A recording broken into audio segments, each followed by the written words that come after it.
about some new dishes, and of course, we always get the first look before the folks even down at, well, the customers anyway. That's right, El Mito, right? Exactly. Well, today what we're doing, basically, we're doing a Sicilian steak. Very much similar as a chicken fried steak. Well, you know, I was asking, because we have a close-up of this, about the brown part, and that always makes me a little nervous when I'm buying, like, fresh meat in the market when I see the brown part, but that's okay, right? Absolutely. This New York steak, when I cut it in pieces, I salt it with a little bit of sea salt, and I let it sit and let it get dehydrated, and the connecting fibers broken. If you have ground meat in a supermarket and you see the surface is brown, it's because the air is hitting it and is oxidizing it a little bit. That's a natural reaction of any protein or any ingredient. You pounded that pretty thin. That's right. You know why? Because we always look at New York steak, Rob, and we say, well, it's a big piece of meat.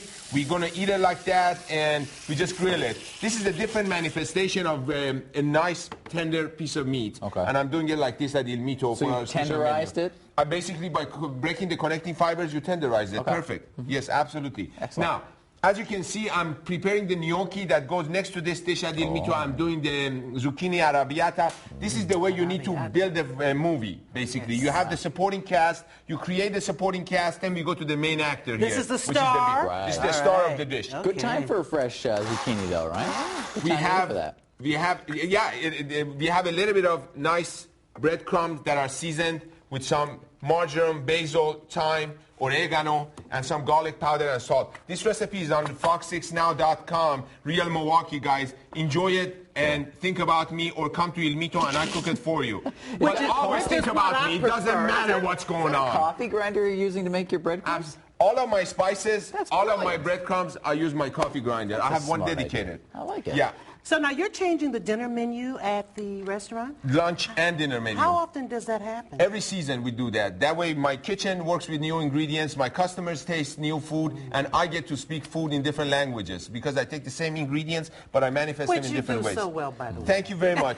Foodies! That's our language. Right, so what are we doing? Breadcrumbs and the spices. That's correct. Then we do the classic strip. Then we do the classic breading, which is basically three-station breading. We go into flour to create a dry surface. Oh, flour first, okay. Flour first, yes. That's a great thing that we need to remember. We always tend to do the other way around. You don't need to season the meat at this point. And by the way, for those of you that are saying, why aren't I using a glove, is because I'm eating it. There you go. Thank you very much. I want some. We're going into, okay then, honey, it's yours. And then the milk? We're going to go into milk to create a wet surface now. Okay. Would you do an egg wash too, or something like that? You can certainly do an egg wash, absolutely. It's just going to give you a different surface area and different protein. Wow. And then we go into the breadcrumb, and all the seasoning is now absorbed on the surface. Cool. And then so we come all back. of the seasoning is in the breadcrumb? Absolutely. Yes. Absolutely. You don't need to put any extra seasoning. And guys, this is the point that we got to talk about. You shake the excess here. Okay, you see how this is falling apart? Yes. This is the tenderness of the meat. It's a beautiful, beautiful piece. Rob, can you put a little bit of oil in here for me? Sure. Tell me when. And be generous.